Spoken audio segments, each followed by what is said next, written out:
নিজের পরিচয় যে জানে না, নিজেকে যে চেনে না, সে তো মাতাল, সে তো প্রতিবন্ধী।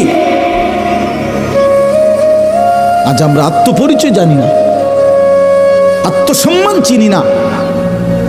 চেহারায়, সুরতে, লেবাসে, চলনে বলনে। একজন বয়স্ক বাবা বলেন, আপনি বছরের পর বছর প্রকাশ্যে দিবালোকে বিড়ি সিগারেট খান, আপনি আপনাকে কি বুঝাইতে চান? ইমানদার? ইমানদার এত ফালতু লোক হয়? কথায় কথায় 60 বছর বয়স গালি দেন, কি বুঝাইতে চান আপনারে? আপনাদের যাদের দাড়ি নাই চেহারায়, আপনারা নিজেদেরকে কি পরিচয় দিতে চান? বলেন মেয়ে, এখন দাঁড়ায় বলেন, কি বুঝাইতে চান নিজেকে? ইমানদার এমন হয়? 1450 বছরের ইমানদার এমন ছিল? তা আপনি আপনার কি বুঝাইলেন? কি বুঝাইলেন বলেন? মুসলমান যাদের ছেলে নামাজ পড়ে না, মেয়ে নামাজ পড়ে না, স্ত্রী পর্দা করে না, এই বাপ, আপনার ফ্যামিলি এটা মুসলমানের ফ্যামিলি? ওই ছোট বাচ্চা কয় জিনা, এই বাচ্চা বুঝছে এই কথা, সে নিজের থেকে বলতেছে জিনা। এদ্দুর দিমাগ তো থাকা উচিত, যেটা আমার কিসের ঘর? আমি না মুসলমান তো আমার ছেলের এই হালাত কেন? আমি না মুসলমান তো আমার বউয়ের এই হালাত কেন? এদ্দুর দিমাগ যদি কোনো মানুষের মাথায় না থাকে, তো তার দিমাগ আছে কিনা এটাই তো সন্দেহ। তার মাথায় কোনো ঘিলু আছে কিনা এটাই তো সন্দেহ। বাবা, ইনসাফের সাথে ভাবেন। শেষ পর্যন্ত দুনিয়া, মনে রাখেন, তাফসীরে মাআরিফুল কোরআনে লিখছে, দুনিয়া যদি জিতেও যাও তাইলেও মরে যাবা, দুনিয়া যদি হেরেও যাও তাইলেও মরে যাবা। দুনিয়া জিতলেও টিকতা না, দুনিয়া হারলেও ঠিক। 50 বছর লাগাইয়া সুদ, ঘুষ, মিথ্যা, চুরি, ডাকাতি, ওজনে কম দিয়া দুনিয়া যদি সব গুছান, তারপরও একদিন মরে যাবেন। আর যদি কিছুই করতে পাইলেন না, দুনিয়া অর্জন করতে পারলেন না, তবুও মরে যাবেন। দুনিয়ায় সফল ব্যক্তিও মরে যায়, দুনিয়ায় ব্যর্থ ব্যক্তিও মরে যায়। দুনিয়া ইমানদারকেও ছেড়ে দিতে হয়, দুনিয়া কাফেরকেও ছেড়ে দিতে হয়। এজন্য আল্লাহ কোরআনে বলছে, ওয়াফি যালিকা ফালিয়াতানাফাসিল মুতানাফিসুন। আমার বান্দা, যদি প্রতিযোগিতা করতে হয় তো জান্নাতের জন্য প্রতিযোগিতা করো, আখিরাতের প্রতিযোগিতা করো। ওয়াফি যালিকা ফালিয়াতানাফাসিল মুতানাফিসুন। আল্লাহ বলছে, লিমিসলি হাদা ফালিয়ামালিল আমিলুন। আমার বান্দা, যদি কর্মই করতে হয়, মেহনতই করতে হয়, তো এই জান্নাতের জন্য আমল করো, মেহনত করো, কর্ম করো। কষ্টই যদি করতে হয়, আরেকটু কষ্ট আখিরাতের জন্য করো, আরেকটু কষ্ট করো, আরেকটু কষ্ট, আরেকটু হিম্মত করো। লিমিসলি হাদা, এই জান্নাতের জন্য। এই জন্য বাপ, বন্ধু, ভাই, আমি অনুরোধ করলাম, আমরা ভাবা দরকার। আমি ব্যক্তিগতভাবে ওয়াজকে বহুতই পবিত্র মনে করি। আমার দিল এটাই কথা, আমি চাই আমার দিল বলি, অন্তর থেকে বললাম, আমরা নিজের পরিবর্তন দরকার। একটা মাহফিল হইছে, 3 জন বক্তা দাওয়াত দিলাম, অনেক বা হয় নাই, এর কোনোটাই সফলতা ব্যর্থতার তেমন কিছু না। মূল বিষয় হলো আমার দিলের হালাত কি, অন্তরের মধ্যে কোনো নড়াচড়া হয়েছে কিনা, এটা হলো দিলের বিষয়, এটা হলো মূল বিবেচ্য বিষয়। তোমরা ছেলেরা, বাবা, এটা ভাইব, তোমার মুসলমান পরিচয় তুমি মিলায় নাও। বয়স্ক বাবা, আপনার মুসলমান পরিচয় আপনি মিলায় নেন। সুখে থাকলেও কবরে যাবেন, দুঃখে থাকলেও কবরে যাবেন, হাসলেও মরে যাবেন, কাঁদলেও মরে যাবেন। রাজপ্রাসাদের অট্টালিকার লোকটাও কবরে যাবে, জীর্ণ কুঠির কুড়ে ঘরের মানুষটাও কবরে চলে যাবে। আর আল্লাহ তাআলা বলছেন, আলহাকুমুত তাকাসুর হাত্তা যুরতুমুল মাকাবির কাল্লা সাউফা তা'লামুন। বান্দা, দুনিয়ায় ডুবে থেকে আখিরাতকে ভুলে গেলা, দুনিয়া বাড়ানোর নেশায় আখিরাতকে ভুলে গেলা। মনে রেখো একদিন হাত্তা জুরতুমুল মাকাবির, ওই কবরস্থানে তোমাকে পৌঁছতেই হবে, কবর তোমারে ছাড়বে না। আর কাল্লা সাউফা তা'লামুন, সাবধান বান্দা, সেদিন কবরে আসলেই তুমি জানবা, তুমি বুঝবা আমি আল্লাহর নাফরমানির শাস্তি কি, আমি তোমারে বুঝাই দেব। কবরের প্রথম ঘন্টায় আমি টের পাওয়ায় দেব আমার এক এক নাফরমানির শাস্তি কি। ওয়া ইউকাইয়াদু লাহু মালাকুন আ'মা ওয়া আসাম্মু ওয়া আবকাম, নবীজি বলেন নাফরমানের কবরে এমন একজন ফেরেশতা আল্লাহ তাআলা পাঠাবেন, যেই ফেরেশতা অন্ধ, বোবা, বধির, কানে শুনে না। ইউদরাবু লাহু বিমিতরাকাতিম মিন হাদিদ দারবাতান বাইনা উদুনাইহি, ওই ফেরেশতা নাফরমানের কবরে দুই কান বরাবর এক একটা লোহার হাতুড়ি দিয়ে আঘাত করবে।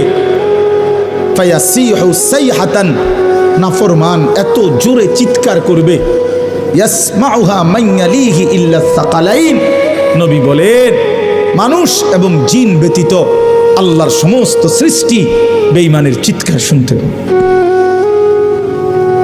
তুমি টের পাইবা নওজোয়ান, টের পাইবা এই নারী, এই ছবি, এই অসভ্যতা, এই নোংরামি, এই জুয়া, এই নেশা, এই বর্বরতা অচিরেই তোমার সামনে চোখ খুলে যাবে।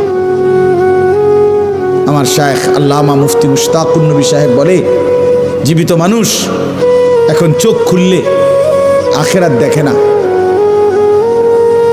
ঘুমন্ত মানুষ চোখ বন্ধ করলে দুনিয়াও দেখে না, আখিরাত দেখে না। কিন্তু কবরের মানুষ চোখ বন্ধ করলে মৃত, দুনিয়া আর দেখে না, তা আখিরাতের সামনে পুরা দেখে। ইফতাহু লাহু বাবান ইলান নার, আল্লাহ রাসূল বলছে নাফরমানের কবর থেকে জাহান্নাম বরাবর দরজা খুলে দেওয়া হবে। কি সুন্দর কথা হুজুরের এটা। জীবন্ত মানুষ দুনিয়া দেখে, এই যে আমরা এখন, আখিরাত দেখে না। ঘুমন্ত মানুষ দুনিয়াও দেখে না, আখিরাতও দেখে না। আর মৃত মানুষ আখিরাত পুরাটা দেখে, দুনিয়া মুঠেই দেখে না। এই জন্য বাপ, আল্লাহর নাফরমানি করে নিজেকে চালাক মনে করবেন না। কোন নাফরমান চালাক নয়, আল্লাহর কসম, আহাম্মক, বোকা, জাহেল, মূর্খ।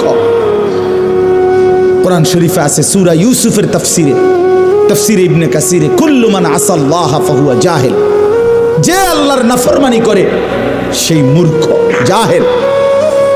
এজন্য কোনো সিটার, বাটপার, সুদখোর, ঘুষখোর, হারামখোর, জিনাখোর, ব্যভিচারী, মদখোর, নেশাখোর, গাঁজাখোর, ফুট্টাখোর, বাবাখোর, ডাইলখোর, ইয়াবাখোর, হারামখোর একটাও চালাক না, সবগুলো আহাম্মক, বেওকুফ, নিজের হাতে নিজের জবাই করে দিচ্ছে।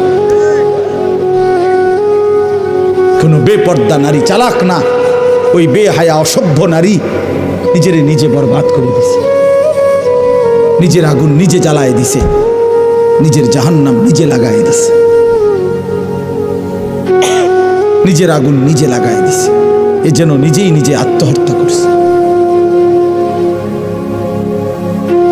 আল্লাহ আমাকে বুঝার তৌফিক দান করেন। চলেন এবার তর্জমাটা শুনেন কোরআনুল কারীমের 30 নম্বর পারা, 89 নম্বর সূরা। আমি যেই সূরাটা পড়ছি 10টা আয়াত, 89 নম্বর সূরা কোরআনুল কারীমের। সূরাটার নাম হলো ফজর। ফজর, ফজর, আমরা যে ফজরের নামাজ পড়ি, ফজরের ওয়াক্ত, এই ফজর। এই সূরাটার মধ্যে মোট 30টা আয়াত, তা আমি এর থেকে শেষের 10 আয়াত তেলাওয়াত করছি, 21 থেকে 30। আপনাদের সামনে আর অল্প একটু সময়ের মধ্যে এই আয়াতগুলোর তর্জমা এবং সূরাটার বিষয়ে অল্প একটু কথা বলতে চাই। আল্লাহ তৌফিক দান করেন। 1 নাম্বার কথা হলো, সূরাটার নাম হলো ফজর। 5 ওয়াক্ত নামাজের মধ্যে ফজরের ওয়াক্ত অত্যন্ত গুরুত্বপূর্ণ, দামি ওয়াক্ত। আলাদা আলাদা শোনো ভাই, আমি অনুরোধ করি ছেলেরা আলাদা আলাদা শোনো। তুমি তো আমার সাথের জনের দিকে তাকাইও না, তাহলে বুঝতা না, পারতা না, তাহলে আগাইতে পারতাম। সমবয়সী আগাইতে দেয় না, পিছায় বেশি। এটা মনে রাখবে, এটা মূল নীতি। আল মুতাআসিরু আল মুতাহাসিদ, এটা আরবি ভাষার একটা গুরুত্বপূর্ণ প্রবাদ। সমবয়সী হিংসুক হয়, সামান্যরা বেশি হিংসা করে, অর্থাৎ আগাইতে দেয়, পিছায় দেয়। যা তুইও শেষ আমিও শেষ, বুঝলেন না? তুইও নষ্ট আমিও নষ্ট, আগাইয়া দেয় না, বেশি কম। এই জন্য তুমি সামান্যার লগে পারতাম, দেখে পারবা না। নিজ মহব্বতে নিজের জন্য শোনো, সে পাত্তা না দেখ। কোরআন শরীফে আছে জান্নাতি বান্দাদেরকে হাসরের ময়দানে দেখে জাহান্নামী নাফরমানরা বলবে, হায় হায়, তুমি তো আমাদের সাথেই ছিলা, আমগো এলাকাতেই তো তুমি দেখতাম তোমার, তুমি এই কামটা কেমনে ঘটাইলা? তো সে বলবে, ইন্নী জানান্তু আন্নী মুলাকিন হিসাবিয়া। প্রিয় ভাই, যদিও তোমাদের সাথেই থাকতাম, কিন্তু আমি দিল দিয়ে বিশ্বাস করতাম এই হিসাবের দিন হাসরের মাঠ হবে। এই জন্য আমি বাজারও করছি, নামাজও পড়ছি। তুমি টের পাইছো না, তুমি আমার বাজারটা দেখছো, আমার নামাজটা দেখো। আমি ব্যবসাও করছি, হালালও রোজগার করছি। আমি জানতাম আন্নী মুলাকিন হিসাবিয়া, এই হাসরের ময়দান হবে, এই হাসরের ময়দান হবে। এই জন্য প্রিয় ভাই, আলাদা শোনা দরকার, আলাদা। যার যার বয়ান যার যে শুনবেন, দেখবেন আপনার দিলের মধ্যে তখন আস্তে আস্তে ধীরে ধীরে অনুভূতি যাবে। অনেকের মাঝখানে থাইকেই হঠাৎ জিন্দিগি বদলে যাবে, পরিবর্তন হয়ে যাবে ইনশাআল্লাহ। তাইলে এটা ফজর, এই সূরার নাম। 5 ওয়াক্ত নামাজের মধ্যে অত্যন্ত গুরুত্বপূর্ণ একটা ওয়াক্ত, ফজরের ওয়াক্ত। ফজরের ওয়াক্ত, এই সূরার প্রথম আয়াত আল্লাহ তাআলা কসম করছেন, ওয়াল ফাজরি। আল্লাহ বলেন, আমি আল্লাহ কসম করলাম ফজরের ওয়াক্তে। তো আল্লাহ তাআলা যেটা কসম করেন সেটা অনেক দামি হয়। এই জন্য ফজরের ওয়াক্ত আল্লাহ তাআলার নিকট অত্যন্ত দামি। এই জন্য আল্লাহ নিজে ফজরের নামাজের ওয়াক্তের কসম করেছে। 2 নাম্বার, ফজরের ওয়াক্তের ব্যাপারে আল্লাহ বলেন, ফজরের নামাজের ব্যাপারে, ইন্না কুরআন আল ফজরি কানা মাশহুদা। কোরআন শরীফে আছে, আল্লাহ বলে, নিশ্চয়ই ফজরের নামাজ সমাবেশের সময়, অ্যাসেম্বলির সময়, আমার বান্দাদের একত্রিত হওয়ার সময় ফজরের ওয়াক্ত। অর্থ কি? তাফসীরের মধ্যে আছে, নবী সাল্লাল্লাহু আলাইহি সাল্লাম ব্যাখ্যা করে বুঝাইছেন, আল্লাহর এই জমিনের মধ্যে সারা রাত কোটি কোটি ফেরেশতারা পাহারাদারি করে, বিভিন্ন দায়িত্ব পালন করে আল্লাহর পক্ষ থেকে। কোটি কোটি ফেরেশতা আছে, আমাদের সাথে অনেক ফেরেশতা। এই ডান কাঁধে বাম কাঁধে যে 2 জন ফেরেশতা, আমাদের সাথে শুধু এই 2 জন না, আরো আছে প্রত্যেকের সাথে। এরা 2 জন তো লেখে শুধু, আরো বাকি কাম আছে। যেমন আমাদের জবান দিয়ে যে কথা বের হয়, এইটা লেখার জন্য আরেকজন আলাদা ফেরেশতা আছে, ওনার জিম্মাদারি আলাদা। মা ইয়ালফিজু মিন কাউলিন ইল্লা লাদাইহি রাকিবুন আতীদ, এটা আলাদা ফেরেশতা। খুলনার হযরত বলছে যে আলাদা ফেরেশতা, উনি একজন আলাদা। তার মানে আমাদের জবানের কথাগুলো 2টা ফাইলে লেখা হয়। একটা হলো এই সম্মিলিত সব কিছু যেখানে লেখে, এই ডানে বামে, এখানেও লেখা হয়। আবার একজন ফেরেশতা আলাদা শুধু আমাদের জবানের কথাগুলোর জন্য আলাদা আরেকটা ফাইল রেডি করে। এই জন্য মানুষের জবান বড় সাংঘাতিক, জবান বড় সাংঘাতিক। জবানের প্রত্যেক কথার 2খানে আপনি দেখবেন, ওই এদের ফেরেশতার ওইখানেও পাইবেন সিরিয়ালে, আবার আলাদা ফাইলের মধ্যেও পাইবেন আলাদা। এই জবান বড় সাংঘাতিক। রাসূলুল্লাহ সাল্লাল্লাহু আলাইহি সাল্লাম বলছেন, ওয়া হাল ইয়াকুব্বুন নারা আলা মানাখিরিহিম ইল্লা হাসাইদু আলসিনাতিহিম। অসংখ্য অগণিত মানুষকে কিয়ামতের দিন উপর করে মাথা নিচের দিকে দিয়া, দুই পাও উপরের দিকে দিয়ে এই চেহারা, নাক, চোখ, মুখ, চেহারা ঘষাইয়া, মাটির সাথে ঘষাইয়া জাহান্নামে ফেলা হবে। আল্লাহর কসম নবী বলেন, কারণ তাদের জবানের গুনাহ উচ্চারণ। হাসাইদু আলসিনাতিহিম, তাদের জবানের কামাই, জবানের কামাই। চাদোয়ানে গপ মারন, লেখা হয়, লেখা। 14 গোষ্ঠীর বদনাম, চাদোয়ানে বইয়া বইয়া বন খাওন আর বিড়ি খাওন আর গপ মারন, চাচারা মাতবরি করন, এগুলো লেখা হয়, লেখা হয়। শুধু শুধু শুধু শুধু ঘন্টার পর ঘন্টা বেন বেন বেন বেন বেন বেন বেন। মাসিও এত বেন বেন করে না, এবড়া যত বেন বেন করে, শুধু শুধু আহ। অথচ এই সময়গুলো যদি তাসবিহ পড়তো, আল্লাহ পাককে ডাকতো, শত শতবার সুবহানাল্লাহ পড়তে পারত, হাসরের ময়দানে নিজের নেকি দেখা পাগল হয়ে যাইতো যে হায় আমার সুবহানাল্লাহর নেকি বুঝি এত, আমার আলহামদুলিল্লাহর নেকি বুঝি এত। আহ, এই জন্য বললাম, তাহলে আমাদের জবানের উচ্চারণ আলাদা ফেরেশতা আছে। কোরআন শরীফে আছে, আল্লাহ তাআলা বলছেন, লাহু মুআক্কিবাতুম মিন বাইনি ইয়াদাইহি ওয়া মিন খালফি ইয়াহফাজুনাহু মিন আমরিল্লাহ। প্রত্যেক মানুষের সামনে পিছনে আল্লাহ বলেন তার চারদিকে আমার পাহারায় রত ফেরেশতা আছে। ইয়াহফাজুনাহু মিন আমরিল্লাহ, আমি আল্লাহর হুকুমে আমার বান্দাকে এই ফেরেশতারা হেফাজত করে। কি আজীব কথা, জানেন এটা কোরআন শরীফে যে আছে, আপনি কইতেন পারেন? তো কোরআন শরীফের আয়াত। তাইলে আমাদের চারদিকে, আমাদের সাথে অসংখ্য ফেরেশতা আছে।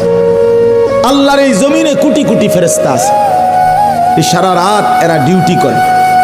ফজরের ওয়াক্তে এরা আসমানে ফিরে যায়, আর ফজরের ওয়াক্তে নতুন আরেক গ্রুপ সন্ধ্যা পর্যন্ত ডিউটি পালন করার জন্যে ওই একই জায়গায় নতুন টিম আসে ফেরেশতা। এই নবী সাল্লাল্লাহু আলাইহি সাল্লাম বলেন, সারা রাত যেই ফেরেশতারা আল্লাহর জমিনে ডিউটি দেয়, ওনারা ফজরের ওয়াক্তে ফিরে যায়, তো যাওয়ার সময় ফজরের নামাজের জামাতে উপস্থিত হয়। আর যারা ওই নতুন টিম আসে ডিউটি করতে আসমান থেকে, যারা সন্ধ্যা পর্যন্ত দিনের বেলা ডিউটি করবে, আল্লাহর কসম নবী বলেন তারাও আইসা ফজরের নামাজের জামাতে শামিল হয়। এই জন্য সারা রাতের ফেরেশতাও ফজরের নামাজে থাকে, সারা দিনের ফেরেশতাও ফজরের নামাজে আসে, আর ইমানদার বান্দাও ফজরের নামাজে আসে।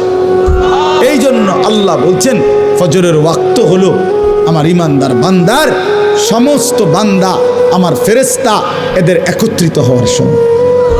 মাশহুদ, টাইম অফ অ্যাসেম্বলি, অ্যাসেম্বলির সময় মানে একত্রিত হওয়ার সময়।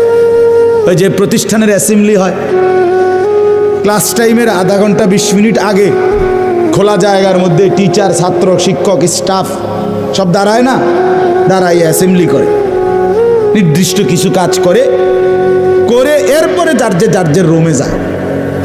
এই ঠিক ফজরের ওয়াক্তে আল্লাহ বলেন আমার বান্দাদের সমাবেশ হয়। এখন আসেন, দুইটা কথা। এক নাম্বার হলো আল্লাহ বলছে আমার ইমানদার বান্দার সমাবেশ হয় ফজরের ওয়াক্তে। অতএব ফজরের নামাজের জামাতে যেই নাফরমান যায় না, তুমি তোমার মালিকের ইমানদার বান্দায় না। দুই, ফজরের নামাজে রাতের ফেরেশতা দিনের ফেরেশতারা থাকে। সারা রাত যেই ফেরেশতা আমারে পাহারাদারি করলো, আল্লাহর কসম, এই সে যখন তারা আমারে যখন ফজরের নামাজে দেখে না, তখন এই ফেরেশতারা বলে তোর উপরে আল্লাহর লানত পড়ুক, তোরে সারা রাত পাহারা দিলাম বেঈমান, আজ তুই আমার মালিকের সেজদাটাই দিলি না, তোর উপরে আল্লাহর লানত, আল্লাহর লানত, আল্লাহর লানত। আবার সারা দিনের ফেরেশতারা যারা আসে, তারাও আইসা যখন দেখে এই নাফরমান ফজরের নামাজে যায় নাই, তো এই ফেরেশতারাও বলে তোর উপরে আল্লাহর লানত পড়ুক, তোরে পাহারা দিতে আসছি, তুই বেঈমান, তো মালিকের সেজদা দিতে আসবি। এজন্য তোমরা যারা নাফরমান ফজরের নামাজ পড়ো না, তোমাদের উপরে 24 ঘন্টার ফেরেশতার লানত। আর আল্লাহর লানত নিয়ে, ফেরেশতার লানত নিয়ে সুখ হয় না, সুখ হয় না, সুখ হয়।